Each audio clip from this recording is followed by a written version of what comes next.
Spin Selling by Neil Rackham. Read by Bob Calamere.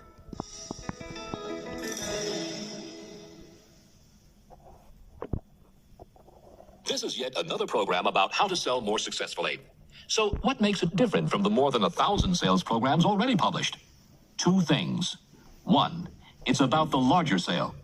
Almost all existing programs on selling have used models and methods that were developed in low-value one-call sales.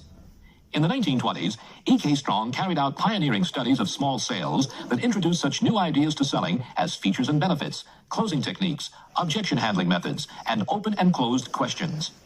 For more than 60 years, these same concepts have been copied, adapted, and refined with the assumption that they should apply to all sales. Even the few writers who have tried to give some advice on larger sales have based many of their ideas on these older models. And that's a mistake, because the traditional strategies of how to sell just don't work in the fast-moving and complex environment of today's major sale. This, I believe, is the first program to take a completely fresh look at larger sales and the skills you need to make them succeed. As you'll see, many of the things that help you in smaller sales will hurt your success as the sale grows larger. Major sales demand a new and different set of skills, and that's what this program is about. 2. It's based on research. This is the first publication of results from the largest research project ever undertaken in the selling skills area. My team at Huthwaite Incorporated analyzed more than 35,000 sales calls over a period of 12 years. And now, after $1 million of research, I can give you well-documented evidence about how to be more successful in larger sales.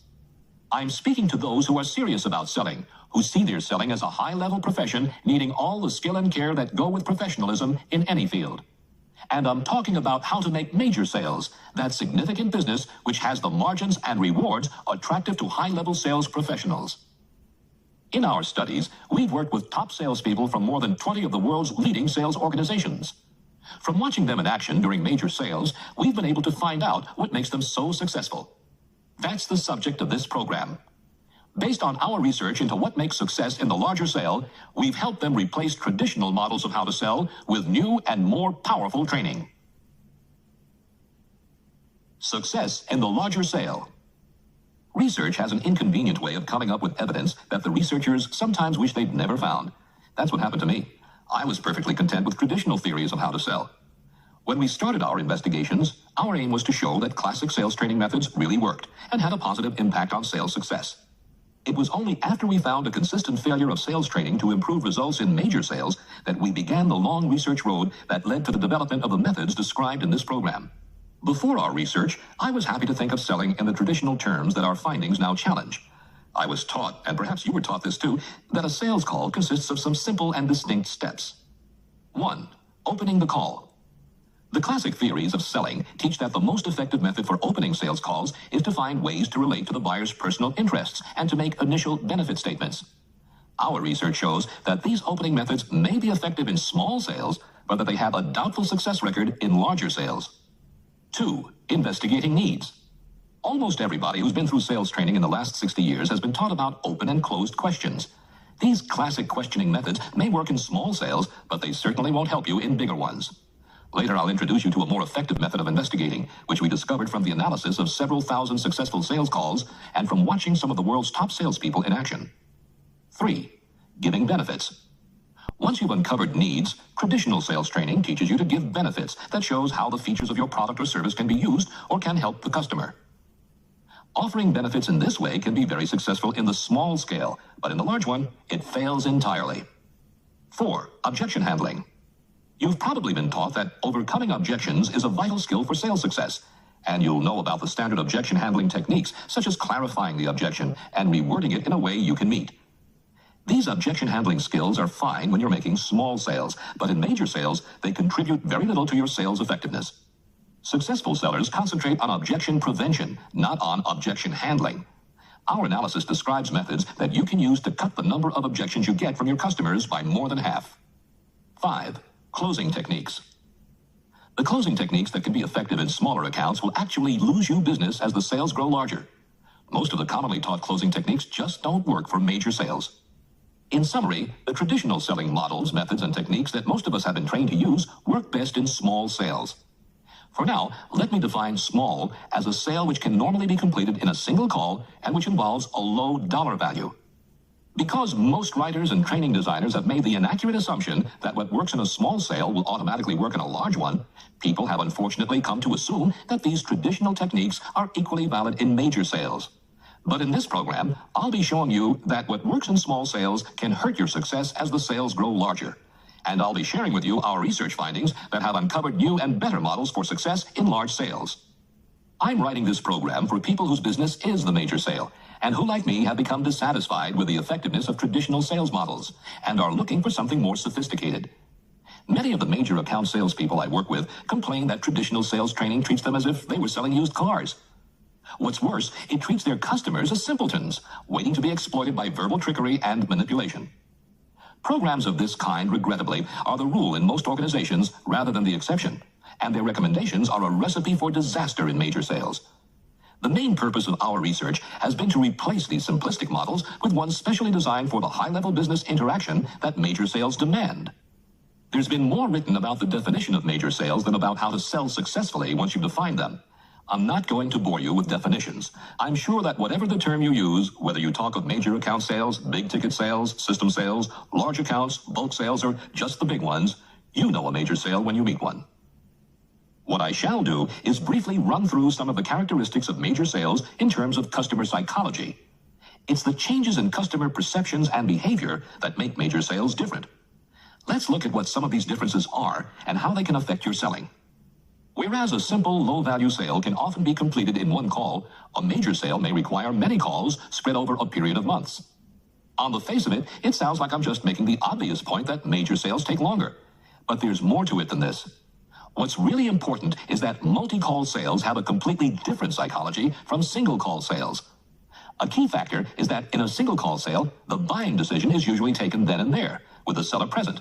But in a multi-call sale, the most important discussions and deliberations go on when the seller isn't present during the interval between calls. A good product pitch can have a temporary effect on a customer, but a few days later, it's largely gone. So if you can get a decision on the spot, as you usually can in a one-call sale, then there's no reason why you shouldn't use the temporary effect of a product pitch to raise customer enthusiasm and help you get the business immediately. But woe betide you if you can't get an instant decision. By next week, your customers will have forgotten most of what you've said and will have lost their enthusiasm for your product. Another of our findings was that in the one-call sale, you could sell by pushing your product, overcoming any objections, and closing hard for the business.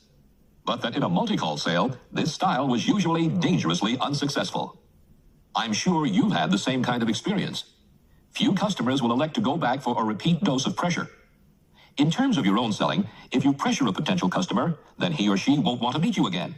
The rule seems to be that it's okay to be pushy if you can take the order there and then, but once you and your customer part company without an order, your pushiness has reduced your chance of final success.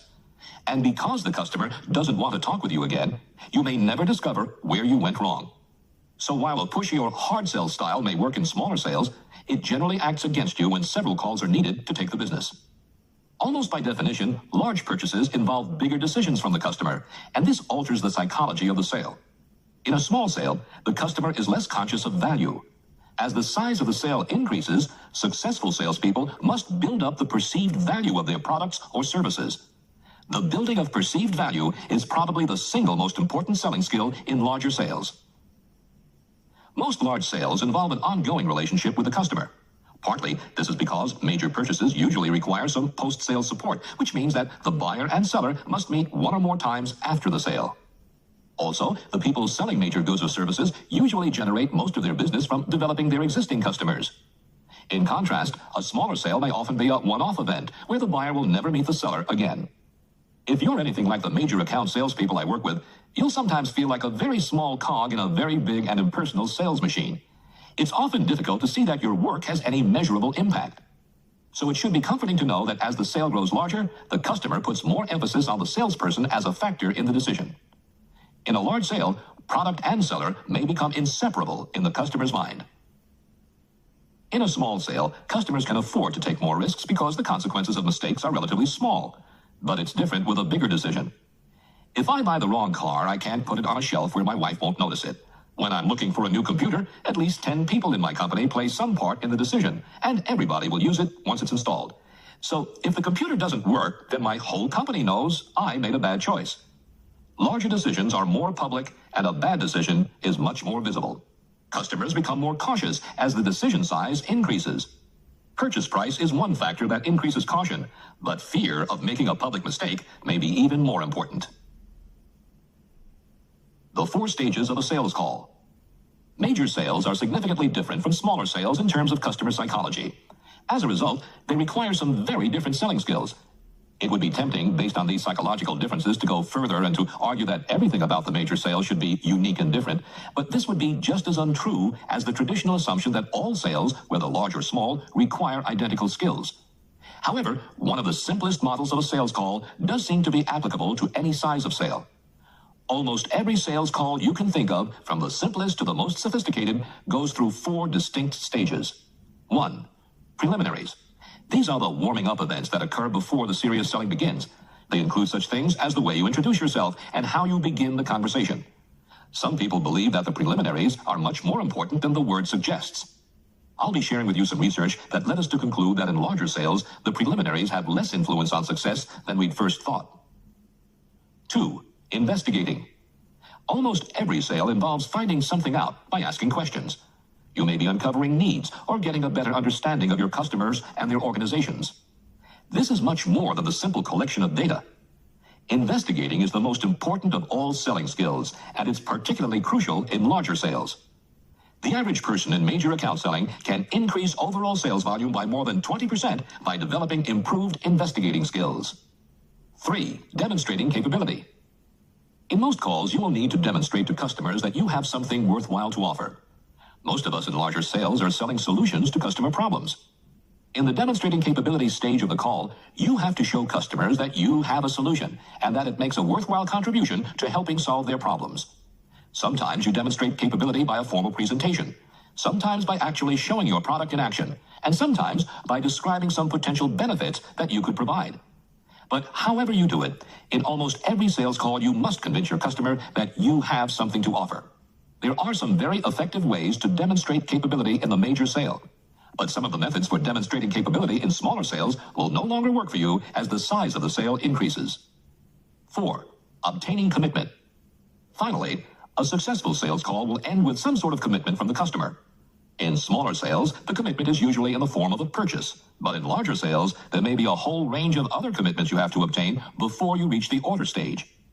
Your call objective may, for example, be to get the customer's agreement to attend a product demonstration, or to test a new material, or to give you access to a higher level of decision maker, and in none of these cases is the commitment an order. Larger sales contain a number of intermediate steps that we call advances. Each step advances the customer's commitment toward the final decision.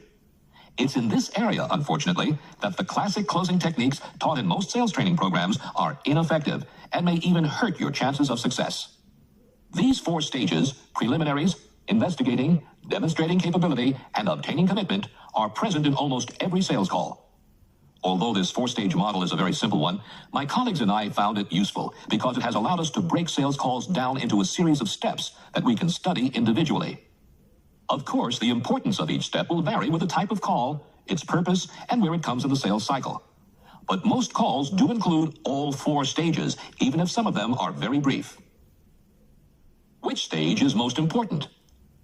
Are all 4 of these stages equally important in ensuring that a call will be successful, or is one more vital than the others? If you judge from the emphasis given it by sales training, by programs on selling, or by experienced sales managers, then the obtaining commitment stage has to come out as the clear winner in terms of importance. The reason why I raise the question about the relative importance of the 4 call stages is that the answer depends on the size of the sale. In small sales, there's some evidence to suggest that the people who are good at obtaining commitment, the strong closers, are indeed very successful in smaller sales. In the major sale, it's a different story.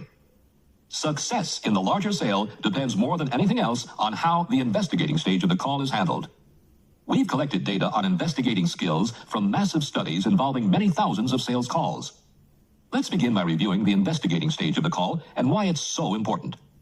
Almost every call, I've said, involves investigating, finding something out from the customer that will enable you to sell more effectively, And to investigate, you must ask questions.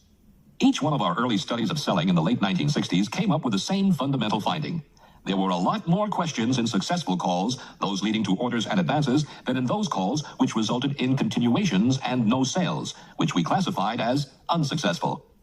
There's no doubt about it. Questions persuade more powerfully than any other form of verbal behavior. And this is not just in selling.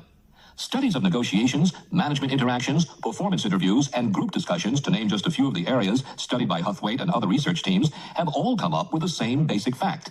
There is a clear statistical association between the use of questions and the success of the interaction. The more you ask questions, the more successful the interaction is likely to be. And some types of questions are more powerful than others. Now, it's been standard practice in selling to distinguish between two types of questions, open and closed. Closed questions can be answered with a single word, often yes or no. Typical examples of closed questions would be, do you make the purchasing decisions? Or, is your existing business more than 5 years old? In some training programs, these are called directive probes. Open questions require a longer answer. Typical examples would be, could you tell me something about your business? Or, why is that important to you? Open questions are sometimes called non-directive probes. Most writers during the last 60 years have adopted the distinction between open and closed questions and have generally made the following points about them.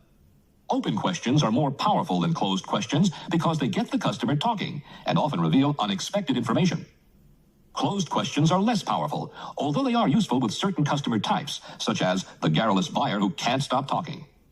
Even though closed questions are less powerful, you may be forced to use them in certain types of calls, for example, where very little time is available. However, some writers challenge this. Open questions are particularly important to success in the larger sale, although closed questions can be successful if the sale is small. A general goal of sales training should be to help people ask more open questions. These conclusions on the face of it seem perfectly reasonable and logical, but are they valid?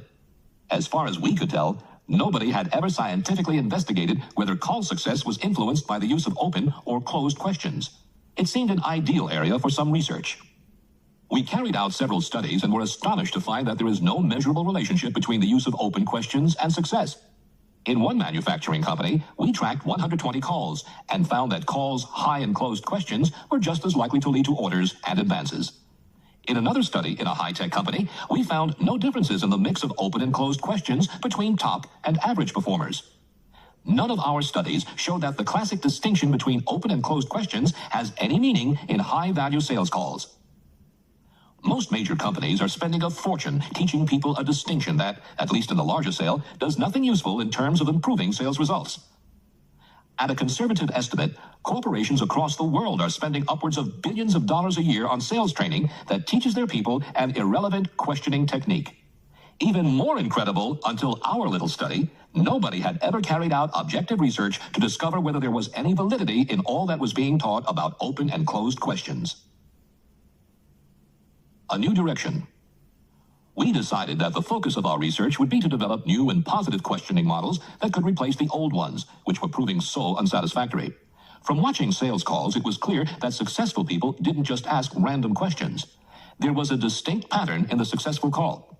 If only we could pin the successful pattern down, we'd have a better way to think about investigating than the seemingly irrelevant distinction between open and closed questions. We found that questions in the successful call tend to fall into a sequence we call SPIN. The SPIN sequence of questions is 1. Situation questions. At the start of the call, successful people tend to ask data-gathering questions about facts and background. Typical situation questions would be, how long have you had your present equipment? Or, could you tell me about your company's growth plans? Although situation questions have an important fact-finding role, successful people don't overuse them because too many can bore or irritate the buyer. 2. Problem questions. Once sufficient information has been established about the buyer's situation, successful people tend to move to a second type of question. They ask, for example, is this operation difficult to perform? Or, are you worried about the quality you get from your old machine? Questions like these, which we call problem questions, explore problems, difficulties, and dissatisfactions in areas where the seller's product can help. Inexperienced people generally don't ask enough problem questions. 3. Implication questions. In smaller sales, sellers can be very successful if they just know how to ask good situation and problem questions. Term fifth column sales, this is not enough. Successful people need to ask a third type of question. This third type is more complex and sophisticated. It's called an implication question, and typical examples would be, how will this problem affect your future profitability? Or, what effect does this reject rate have on customer satisfaction? Implication questions take a customer problem and explore its effects or consequences. By asking implication questions, successful people help the customer understand a problem's seriousness or urgency. Implication questions are particularly important in large sales, and even very experienced salespeople rarely ask them well. 4. Need payoff questions. Finally, we found that very successful salespeople ask a fourth type of question during the investigating stage. It's called a need payoff question, and typical examples would be, would it be useful to speed this operation by 10%? Or, if we could improve the quality of this operation, how would that help you? Need payoff questions have several uses. For now, perhaps the most important one is that they get the customer to tell you the benefits that your solution could offer. Need payoff questions have a very strong relationship to sales success. It's been common in our studies to find that top performers ask more than 10 times as many need payoff questions per call as do average performers. These 4 types of questions, situation, problem, implication, and need payoff, form a powerful questioning sequence that successful people use during the all-important investigating stage of the call. I must emphasize that it's not a rigid sequence. Top people don't ask all their situation questions before moving on to problem questions, for example. But it would generally be true that situation questions are mostly asked early in the call, and that the other questions broadly follow in the SPIN sequence. In this program, I'll be looking closely at these SPIN questions and showing you ways to use them to improve your success in major sales. I'll be drawing on Huthwaite's research studies and programs that have helped tens of thousands of major account salespeople from Fortune 500 companies to improve their selling skills and their sales performance. The SPIN questions work because they are derived from watching successful people in action. We hope that, like thousands before you, you'll find SPIN a very practical sales tool. Obtaining commitment, closing the sale. The Huthwaite research shows that success in the major sale depends more than anything else on how the investigating stage of the call is handled. But not everybody would agree with this conclusion. For many writers, obtaining commitment is the most important step to a successful sale. When we were beginning our research, not knowing where to start, I approached a number of experts for advice. These people, writers, trainers, and experienced sales managers, generally suggested that we should start with obtaining commitment, or closing, as they generally called it. Closing, they told us, was the stage of the sale where the most crucial elements of success would be found. So that's where we should begin our research. I was particularly impressed by this consensus on closing, because these experts didn't seem to agree about very much else. Consequently, our first research study centered on closing, with the objective of finding which closing techniques were most effective in the larger sale. Like all researchers, I began by reading, looking for some useful clues to guide our investigations. I spent a couple of weeks in the library searching for all I could find about closing the sale. I plowed through more than 300 references. Every program on selling had at least one section on closing.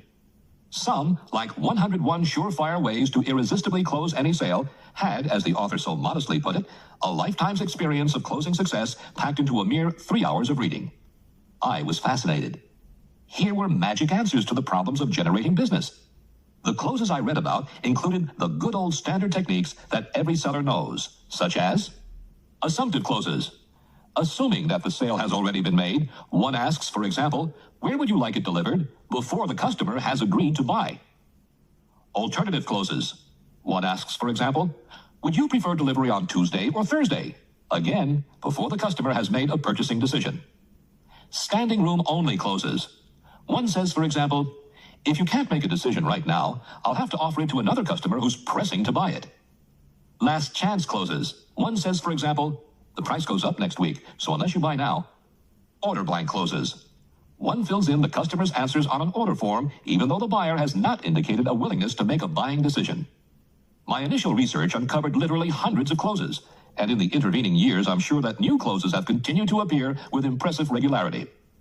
Just last month, I was reading an airline magazine that mentioned the banana close, a new one for me, and on the same day, my junk mail contained a hard-to-resist invitation to learn more about the half-open close, a hidden secret of sales success that I'd somehow missed. No other area of selling skill is as popular as closing. In surveys of sales managers, asking them what skill they would most like to increase in their people, closing has always emerged a clear winner. So there seems to be widespread support for the old selling proverb. The ABC of selling is always be closing. In this section, I'm going to be asking how many of these closing techniques actually work. In larger sales, how do such factors as price and buyer sophistication influence the success of closing? What is closing? Unfortunately, very few of the writers who have so persuasively filled volumes on how to close have defined the term closing. Chrissy and Kaplan wrote a number of articles in the 1960s where they called it the tactics used by the salesman to induce purchase or acceptance of the proposition. As a researcher, I find this definition too broad. At Huthwaite, we needed a more limited and more precise way to define a closing behavior. So in our studies, we define closing as a behavior used by the seller which implies or invites a commitment so that the buyer's next statement accepts or denies commitment. In more digestible English, a close is anything that puts the customer in a position involving some kind of commitment. This definition covers the whole spectrum from simply asking for the order to using the wildly complex 12-step staircase technique. Closing is a fertile area for sales gurus. The consensus among writers on selling seems to be this. Closing techniques are strongly related to success. You should use many types of closes. You should close frequently during the call. I started my research into closing in the late 1960s. At the time, I was still a university researcher, and the only thing I knew about selling was that it was an interaction between people where money changed hands. And so I reckoned I should be able to find companies who would give me research funds to find out how to make that money change hands more quickly. I was right. Large multinational companies were interested, and I got my funds. My next step was to meet with as many salespeople as possible. I spent a lot of time in branch offices, meetings, and informal gatherings just listening to people talking about selling. I was surprised how often and how enthusiastically the conversation turned to closing techniques. I heard a good close the other day, they'd say, or, you know the old my pen or yours routine? Well, last week, I was convinced that a good indication of the usefulness of a sales technique would be whether salespeople talked about it on their own time. By this measure, closing was certainly emerging as a winner. But that's not all. At about this time, I was involved in an evaluation study of some training programs being run for experienced sellers. I questioned participants and found something that further convinced me that closing might well be the most important of all selling skills. The average participant could list 4 different closing techniques, but was unable to give more than one technique for opening the sale or for handling objections. Less than half of the people I questioned could specify a single technique for investigating customer needs beyond just asking questions. The group seemed to know more about closing than about everything else in selling added together. Initial research. We started our research at Huthwaite with a clear expectation that we would find a strong positive link between the number of times a seller closed and whether or not a sale was made. I confidently expected that the magic number of 5 closes per call would turn out to be correct. Our first study took place in a large office equipment corporation. One way to establish a link between closing and success, we reasoned, would be to travel in the field with sellers and watch how many times they used a closing technique during the call. If the writers on closing were correct, we should expect to find that calls with a lot of closes would be more successful than those where the sellers didn't close so often. We went out and watched a total of 190 calls. From these, we took the 30 where the sellers had closed most often and compared their success with the 30 calls where the sellers had closed the least. The results were not what we'd expected. Only 11 of the high close calls resulted in a sale, while 21 of the lower close calls did so. This finding wasn't exactly good news for the often quoted ideal figure of 5 closes per call, but I wasn't discouraged. One small study certainly couldn't shake my faith in closing. Perhaps I reasoned there was something wrong with our methodology.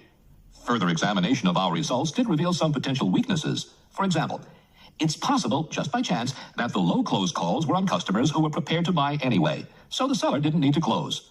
Similarly, the high close calls might have been on more resistant customers. Another problem was that our sample, although statistically significant, was small. We had no way to control for intervening variables. Clearly, just on the basis of this study, we could not conclude that closing techniques were ineffective. In a letter to my client explaining our findings, I wrote, "We have not yet succeeded in demonstrating the link between closing and success." But looking back, we couldn't call this study a resounding victory for the close early, close hard, and close often school of selling. Research isn't only numbers. By watching closing in 190 calls, I'd begun to get some uneasy feelings that I couldn't quantify. If I'm honest with myself, though I'd not have confessed it at the time, my first misgivings about closing could be traced back to this study. For example, I noticed a distinct antagonism from some customers, especially professional buyers, when any closing technique was used beyond simply asking for the order. We saw several episodes which were enough to sow those first seeds of doubt about closing, particularly in the larger sale. At about this time, I had an opportunity to look at closing from a completely different angle. The marketing director of a major chemical company approached us with a problem. "I'm worried," he said, "about some of my salespeople. They've got a wishy-washy attitude toward closing sales. They're not aggressive enough. I know that they can close, they've had training. It's just that some of them have an attitude problem. Can you help?" It was too good an opportunity to miss. My colleagues and I agreed to devise a closing attitude scale to compare the salespeople's attitudes with their sales records, hoping ultimately to devise an attitude test that could be used to screen new applicants. Those who scored high on our closing attitude test should have a greater sales potential. The marketing director and I expected, of course, to find that sellers who had a favorable attitude toward closing should be making more sales. In order to find the attitude of the 38 members of the sales force, my colleagues and I measured their level of agreement or disagreement with 15 key statements about closing. The method we used is what's commonly called a Likert scale. When we used this test in the chemical company, we found that 21 out of 38 sellers had a score above 50, which we had taken to be the minimum score for us to classify their attitude as favorable. We then compared the sales results to find out whether the group that had a favorable attitude toward closing was in fact making more sales. We were taken aback by the results. Those sellers with a favorable attitude toward closing were below target, not above it. Our hopes for a closing selection test were dashed. What's worse, the marketing director didn't believe the results and threatened to fire me unless I could come up with something more convincing. As you might imagine, I tried hard to explain away our findings. It was possible, I argued, that those people whose results were poor were made more anxious by being given the test. As a result, they may have cheated and filled in the scale the way they thought management wanted, thus giving those with bad results a falsely positive attitude toward closing. But this sounded unconvincing, even to me. I was beginning to have doubts about the effectiveness of closing. While we were carrying out this study, a number of research teams all over the world were investigating the links between attitude and behavior. Their results were indicating that you can't use attitude scales to predict behavior accurately. For example, just because you get a high score on the closing attitude scale, it doesn't mean that in actual sales calls, you'll close more often than those who have a less favorable attitude. Our own research in other areas was confirming that the links between attitude and behavior were much weaker than we'd imagined. Consequently, we were moving more and more towards methods for directly observing sales behavior. We were glad to leave attitude and behavior studies behind us. The best test of how people actually perform is to watch them in action. Our development of new behavior analysis methods would, we hoped, allow us to do this, and would provide us with much more solid evidence about the effectiveness of closing. But even though we found some respectable reasons to dismiss our chemical company study, I was still worried. The little data we had gathered was showing some very puzzling things about closing effectiveness. We needed more studies. It was while I was searching for a client to sponsor new studies of closing that I came across a claim by one of the big trading companies that its program in closing increased sales results by more than 30%. In the study we just completed, we found that training in closing caused a fall in results. How was it that this company was achieving success? Could it be using closing techniques that were more effective than the ones we'd been investigating? I managed to get hold of its program and was surprised to find that it didn't contain anything new or different. In fact, it used a considerably less sophisticated approach than the one we'd been evaluating. So I made contact with the company and challenged it to show me the evidence supporting its claim that training and closing could bring a 30% increase in sales. As it happened, the company's research consisted of letters from satisfied clients, one of whom had said that after the training, there had been a 30% increase in results. There were no hard data, but there was an important clue. The satisfied clients were all organizations whose size of sale was very small. The 30% claimant, for example, was a company selling magazine subscriptions door to door. Then it struck me. All of Huthwaite's studies of closing had been in larger sales. Could it be possible that closing techniques worked when the sale was small, but failed to work as the size of the sale increased? The more I thought about this idea, the more I liked it. There were very good theoretical reasons for believing that this might be true. Closing is a method of putting pressure on the customer, and psychologists now understand quite a lot about the impact of pressure on making decisions. Put very simply, the psychological effect of pressure seems to be this. If I'm asking you to make a very small decision, Then if I pressure you, it's easier for you to say yes than to have an argument. Consequently, with a small decision, the effect of pressure is positive. But this isn't so with large decisions. The bigger the decision, the more negatively people generally react to pressure. I make this sound like some great new discovery, but of course it isn't. Since the dawn of history, would-be seducers have known that the effect of pressure is negatively related to the size of the decision. The hopeful young man who uses an alternative close such as, "Would you prefer that we sit here or shall we sit over there?" will usually succeed because he's asking for a small decision. However, the classic alternative close of "my place or yours" has a far lower hit rate because the decision it asks for is much larger. If my theory was correct, then the larger the decision, the less effective the closing techniques were likely to be. But how could we test this? Was there a way to set up an experiment to test the effectiveness of closing as the size of the decision grew larger? I didn't want to set up artificial laboratory experiments, yet I didn't know how to validate the idea in any other way. Then one day, we were presented with the perfect opportunity on a plate. The photo store study. A leading chain of photographic stores had just decided to train its salespeople in closing techniques. This had been a controversial decision for the chain, and not all of its senior management liked the idea. One of the managers had attended a seminar where I'd spoken rather skeptically about closing. He was from the anti-training faction, and he secretly brought us in to test whether the new training was going to be effective. It's never ideal when clients ask you to do research designed to prove preconceptions are right. Normally, this is the kind of assignment we avoid. But everything else about this research opportunity was such that I just couldn't turn it down. The really attractive element was the store's policy of rotating its salespeople. One day, a seller would work at a counter that sold cheap goods such as films, tapes, and accessories. The next day, the same person would move to one of the counters where more expensive goods were sold, such as high-priced cameras, hi-fi equipment, and videos. We had the perfect way to control for the impact of decision size on closing success. When the store trained its people, we could observe the impact of the training one day when they were selling cheap goods, and then with the same people and the same training, observe them the next day when they were selling goods on the expensive counters. It was ideal. Using the methods taken from our earlier studies, we watched the salespeople at work before the training took place. We measured 3 things. 1. Transaction time. How long did each sale or attempted sale take? 2. Number of closes. How often did the seller use a closing behavior during the transaction? 3. Percentage sale. What percentage of the transactions resulted in a purchase? First, let's look at the results when people were selling low-value items. Before training, in closing, the average transaction time was just over 2 minutes. The seller used an average of 1.3 closes, and 72% of the transactions resulted in a sale. What was the effect of the closing training? After training, the transaction time was shortened. The number of closes increased, and so did the success rate. As a busy store owner, I would be delighted with a result like this. The shortened transaction time means that I can serve more customers or use fewer staff. What's more, although the increase in sales from 72 to 76% isn't big enough to be statistically significant, it is in the right direction. Not only is the sale faster, but it also looks to be more successful. We too were impressed with these results, if only because it was the first time in our research that we'd found anything positive about closing techniques. But the real test was yet to come. Would the training and closing be equally successful with higher value goods? We observed the same salespeople after the same training. The only difference was that they were now selling more expensive items. We found that the transaction time after the training was shorter, and that the number of closing behaviors predictably increased. But what about the success rate?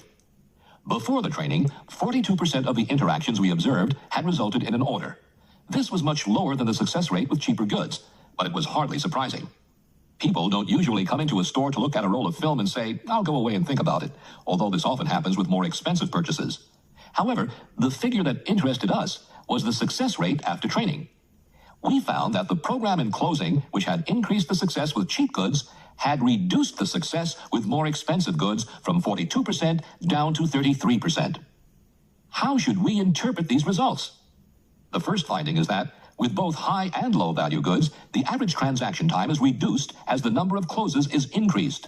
So we can draw the conclusion, by forcing the customer into a decision, closing techniques speed the sales transaction.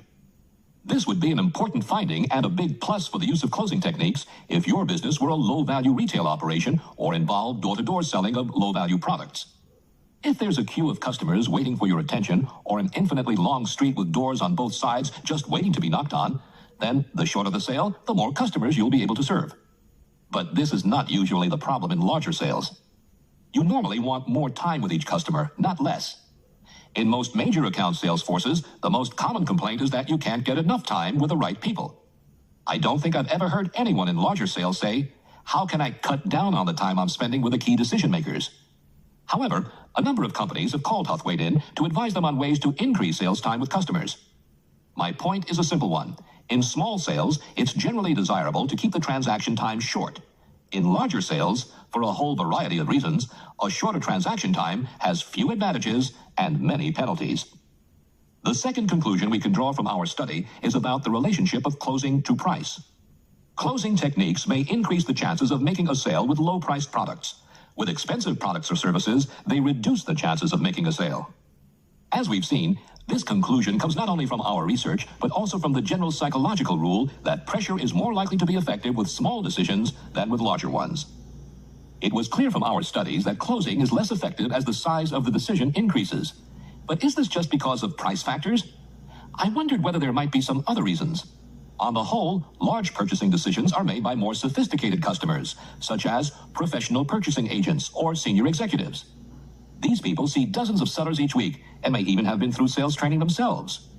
Could it be that a closing technique that might work on a less experienced buyer would be ineffective or even have a negative effect on customers who are more sophisticated? Most professional buyers have an unfavorable view of closing techniques. I once trained professional buyers from 3 large organizations in a program that developed negotiating skills. I circulated a questionnaire among 54 of these buyers that included the question, "If you detect that a seller is using closing techniques while selling to you, what effect, if any, does this have on your likelihood of buying?" Their answers were, more likely to buy 2, indifferent 18, less likely to buy 34. Nobody knows better than I do that this type of questionnaire data isn't a very reliable guide to actual behavior. But despite all the limitations of this kind of evidence, closing techniques certainly don't seem to be favorites with professional buyers. The few existing research studies all suggest that the more sophisticated buyers react negatively to the use of closing. Closing and post-sale satisfaction. One of the characteristic differences between small and large sales is that larger sales usually involve some form of ongoing relationship with the customer. Your job doesn't just end with the order. So it's an important question to ask what effect closing has on the post-sale relationship. Unfortunately, we've never had an opportunity to study this in larger sales. However, we did help one retail organization carry out a consumer goods study that proved to have some disturbing implications for sales of any size. The training manager of a retail chain had attended a seminar run by Huthwaite on behavior measurement, and he was keen to try his hand at some research. He asked me for help in choosing a suitable project. "How about a study on closing?" I suggested. Some of the salespeople in his organization had been trained in closing techniques, so he decided to investigate whether customer satisfaction after the purchase was related to the seller's training in closing. Between 3 and 5 days after the purchase, he and his team followed up 145 customers and asked them to rate on a 10-point scale their satisfaction with the goods they had purchased and the probability, if they were to make similar purchases in the future, that they would buy from the same store. The sellers who had been trained in closing had lower satisfaction ratings on both questions. What does this mean? The most likely interpretation is that in using closing techniques, the sellers put pressure on customers to make a decision. Most people are less satisfied with decisions that they feel they've been pressured to make than with those which they believe they've made entirely of their own free will. This suggests that there's even more reason to be cautious about the use of closing techniques in larger sales, where the customer's post-sale satisfaction may be an important factor in future selling success. So, what's so compelling about closing? What makes a compulsive closer? The answer came to me during a seminar I was running with the California management consultant Roger Harrison. In one session that Roger was conducting, the topic was ineffective behavior patterns and their causes. He explained to the class that sometimes people continue to do things that don't bring results, all the while believing strongly that what they are doing is effective. Like salespeople who believe in closing, I thought. Roger went on to suggest that there are only 2 reasons why people would continue to behave in an unsuccessful way. Either they are crazy, or there's something in their environment that's rewarding and encouraging the use of the ineffective behavior. The more I thought about this, the more it gave me the explanation I'd been looking for. I remembered the time when I too had been so enthusiastic about closing. How did I get hooked into becoming a hard closer? It all went back to the time I nervously tried my first alternative close. Would you prefer the project to begin in September or in November? In replying, let's start in September, my client rewarded my use of a close by giving me the business. I said the words, I got the order. When I stopped to think about it, closing behaviors were the only ones out of the 116 we studied in our research that were directly rewarded or reinforced by orders. Like so many other salespeople, because my close was rewarded with an order, I'd somehow assumed that using the close had caused the order. Of course, from what I now know, it was the way I developed my client's needs that had brought me the business. It had nothing to do with my close. The project would have gone ahead with or without my new closing technique. At last, I understood why closing received so much attention in selling. It was the most immediately rewarded of all sales behaviors. Ask the customer a good question that develops needs, and you don't instantly get rewarded with an order. But use some magic closing catchphrase at the moment of decision, and some of the time, you'll get a rewarding, yes, I'll buy. As a result of this insight, I became more comfortable about our research and its implications. It was indeed possible that our research was right, and most of the rest of the world was out of step. Since our studies, of course, many other people have come to the same conclusion that closing techniques are ineffective or even damaging in larger sales. I'm delighted nowadays when I talk to people about closing to find that I no longer get the antagonism that our work once aroused. I've been seen by many people as a sworn enemy of all closing techniques, but that's not quite fair. In low-value sales, given unsophisticated customers and no need to develop a continuing customer relationship, closing techniques can work very effectively, and I've no criticism of their use. But I'm assuming that, as a listener of this program, your business comes from the larger sale, that you deal with professional buyers, and that you form lasting relationships with your customers. If so, then closing techniques will make you less effective and will reduce your chances of getting the business. It may sound as though I'm saying that you shouldn't try to close the sale, that because closing techniques are ineffective, you should somehow wait for the sale to close itself. But clearly, this doesn't work either. Sales training over the years has clearly put much too great an emphasis on closing. But it would be equally unfortunate if we let the pendulum swing so far the other way that we began to teach people never to close at all. The seller must obtain some kind of commitment from the customer for the call to be a success. But how can you get a commitment from your customer without risking the penalties that come from using closing techniques? The first step in successful closing is to set the right objectives. The starting point for obtaining a commitment is to know what level of commitment from the customer will be needed to make the call a success. If this program was about simpler sales, then there wouldn't be much need to explain what success means or to worry about its detailed definition. In a simple case, a successful commitment is an order, and if you don't take an order, you failed. So closing in a simple sale can have one of two outcomes: an order where you take the business, or a no sale where the customer turns you down. But as the sale becomes larger, it's not so straightforward. In major sales, relatively few calls result in an order or a no sale. In most major account sales forces, fewer than 10% of calls result in an order or no sale. In these larger sales, it becomes more difficult to judge whether a call has been closed successfully. For example, suppose you're selling me a computer software package to help me with my inventory control. At the end of the call, I say to you, look, I'm convinced that your inventory system is what we need, but I can't make such an important decision alone, so I'd like to arrange for you to come back next week and talk to our production controller. It's clear that the call has achieved something, yet it hasn't resulted in either an order or a no sale. It's somewhere in between. However, because it's brought about another meeting, perhaps we could say that the call has been successfully closed. But can we say this about every call that results in an agreement to a further meeting? Suppose after you've explained the benefits of your inventory system, I say, I'm not sure. Perhaps we could talk about it again some other time. Why don't you call me in a few months to fix another meeting? It's quite possible that I'm agreeing to a future meeting just to get rid of you. When you call next month, you won't be able to get through to me, and the meeting may never happen. Just getting an agreement to a future meeting isn't an adequate measure of whether you've closed successfully. So what's the test of closing success? What's the result or outcome that allows us to say that one call has been successful while another has failed? In our early research at Huthwaite, we took the coward's way out. We said that a call was successful if it met its objectives. But I soon discovered that the amazing human capacity to rationalize away unwanted events would make this definition unworkable. We needed a better way to measure closing success. The method we finally chose involved dividing the possible outcomes of the call into 4 areas. Orders. Where the customer makes a firm commitment to buy. We are 99.9% likely to buy, would not be in order, as generations of sales managers have wearily pointed out to their new and inexperienced people. To be in order, the customer must show an unmistakable intention to purchase, usually by signing some kind of paperwork. Needless to say, calls that result in orders are less common in larger sales than most sellers would like. So there are relatively few occasions when you can close for the order. Advances. Where an event takes place either in the call or after it that moves the sale forward toward a decision.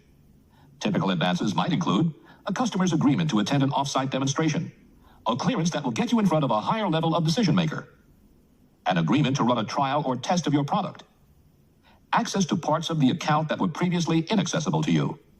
All of these represent an agreement with the customer that moves the sale forward toward the ultimate decision. Advances take many forms, but invariably they involve an action that moves the sale forward. In larger sales, the most common objective of closing would normally be to obtain an advance. Successful closing in the major sale starts by knowing what advance you can realistically obtain from the call. Continuations. Where the sale will continue, but where no specific action has been agreed upon by the customer to move it forward. These calls don't result in an agreed action, yet neither do they involve a no from the customer. Typical examples would be calls that end with the customer saying, "Thank you for coming. Why don't you visit us again the next time you're in the area?" "Fantastic presentation. We're very impressed. Let's meet again sometime." "We liked what we saw and we'll be in touch if we need to take things further."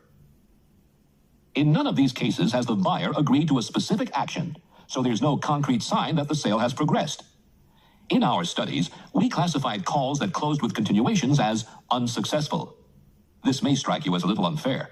After all, it seems harsh to say that a call has been closed unsuccessfully if the customer says positive things such as, "We're impressed," or "That was a great presentation." However, having worked closely with buyers over the years, I can no longer accept positive strokes and compliments as reliable signs of call success. Too often I've seen customers make these positive noises at the end of a call as a polite way to get rid of an unwanted seller. In our studies, we wanted closing success to be measured by actions, not by nice noises. That's why we classified advances as successful and continuations as unsuccessful. Whether a call has been successfully closed should be judged by customers' actions, not by their words. No sales. Our final category is where the customer actively refuses a commitment. At an extreme, the no-sale customer makes it clear that there's no possibility of any business. In a lesser way, it can be a no-sale if the customer won't agree to a future meeting, say, or denies your request to see a more senior person in the account. The test of a no-sale is that the customer actively denies you your principal call objective. There's not much dispute that a call resulting in a no-sale should be classified as unsuccessful. Why am I making such a fuss about the different outcomes of a sales call? Surely, a critic might say, only researchers are interested in defining call outcomes. There's nothing useful here for helping salespeople. On the contrary, our studies of top salespeople who close more consistently show that they had a clear understanding of these different outcomes, and that they used this understanding to help them close calls more effectively by turning continuations into advances. What's more, by understanding what kind of advance would be required to make a call successful, top people set the kind of realistic closing objectives that moved major sales forward. I'm often asked by sales managers for advice on how they should coach their people to close more successfully in major sales. The simplest and most effective advice I can offer is this: teach your people the difference between continuations and advances, and help them become dissatisfied with setting call objectives that result only in a continuation. Setting call objectives. The secret of strong closing in a major account call is to question your objectives ruthlessly. Don't be content with objectives like to collect information or to build a good relationship. Of course, these are important objectives. After all, every call affords opportunities to collect information and to improve relationships. The problem is that objectives of this kind just aren't enough. They lead to continuations, not to advances. They may lead you to close for the wrong objective. In your call planning, always include objectives that result in specific action from the customer. Objectives like to get her to come to a demonstration, to get a meeting with his boss, or to get an introduction to the planning department. In this way, you'll be planning like the top salespeople in our study. You'll be looking for advances, not for continuations. But however well you set your call objectives, you've still got to gain the customer's commitment and acceptance. Huthwaite's studies of success in the major sale show that effective salespeople use rather simple and straightforward ways of obtaining commitment. We found that there are 4 clear actions that successful people tend to use to help them obtain commitment from their customers. 1. Giving attention to investigating and demonstrating capability. Successful salespeople give their primary attention to the investigating and demonstrating capability stages. In particular, they take much more time over the investigating part of the call. Less successful sellers rush through the investigating stage. As a result, they don't do such an effective job of uncovering, understanding, and developing the needs of their customers. You won't obtain commitment in a major sale unless the customer clearly perceives a need for what you offer. If you can convince buyers that they need what you are offering, then they will often close the sale for you. 2. Checking that key concerns are covered. In larger sales, both the product and the customer's needs are likely to be relatively complex. As a result, there may well be areas of confusion or doubt in the customer's mind as the point of commitment nears. Less successful sellers go ahead and close, ignoring the possibility that their customers may still have unanswered questions. We found that sellers who were most effective in obtaining commitment from their customers would invariably take the initiative and ask the buyer whether there were any further points or concerns that needed to be addressed. 3. Summarizing the benefits. In a larger sale, the call may have taken several hours and covered a wide range of topics. It's unlikely that the customer has a clear picture of everything that has been discussed. Successful salespeople pull the threads together by summarizing key points of the discussion before moving to the commitment.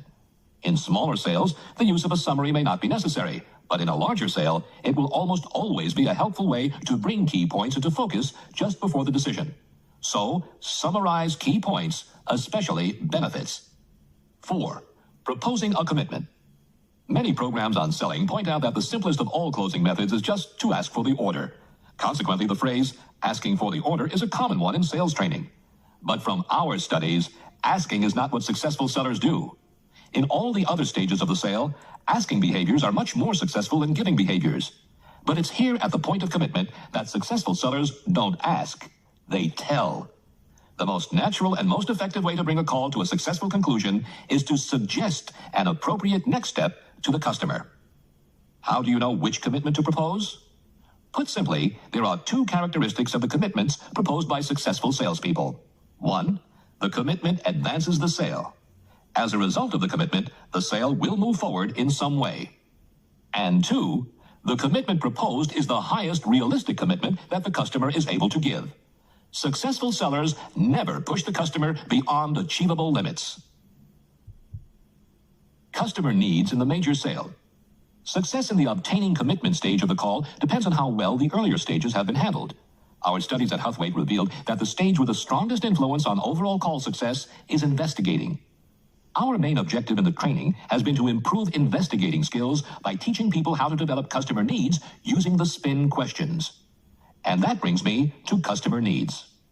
As the sale grows in size, customer needs begin to develop in a different way than in small sales. Let me first give you an example of how needs develop in a very small sale. A few months ago, I was waiting for a connecting flight in Atlanta. As I wandered through an airport store, a small gadget caught my eye. It was one of those multi-bladed tools with screwdrivers, a knife, and a device for extracting mysterious objects from unlikely places. It came in a neat little leather pouch, and it cost about $15. Within 2 seconds of seeing it, I was reaching for my wallet. My need developed all the way from nothing to the point of purchase in a lot less time than it takes you to hear this sentence. In contrast, the first time I bought a computer system, there was upwards of a year between initial discussions about our needs and the final decision. It's in the nature of major sales that needs aren't instant. They develop slowly and sometimes painfully. Major sales require special selling skills to help this process of needs development. And these skills represent some of the most crucial differences between success in small sales and in large. Let's look more closely at my $15 decision and see what it illustrates about needs in the small sale. Clearly, the most obvious and dramatic aspect is the faster speed of needs development in smaller sales. But there are other contrasts with larger sales that are worth noting. For example, it was exclusively my need I was satisfying. I didn't have to consult with others as I would almost certainly do in a major sale. My need had a strong emotional component. I didn't have a rational use for the gadget, and it still lies unopened on the back shelf, reserved for why on earth did I buy that acquisitions. If I'd thought more carefully, I probably wouldn't have bought it. Spur-of-the-moment decisions, often irrational ones, are more common in small sales than in large. The emotional component of needs does exist in larger sales, but it's more subtle and more subdued. If I'd made a bad purchase that didn't really meet my needs, the worst thing that could happen would be the loss of $15. In contrast, a bad purchasing decision in a major sale could cost me my job. A $15 purchase is, of course, tiny even in terms of small sales, but it illustrates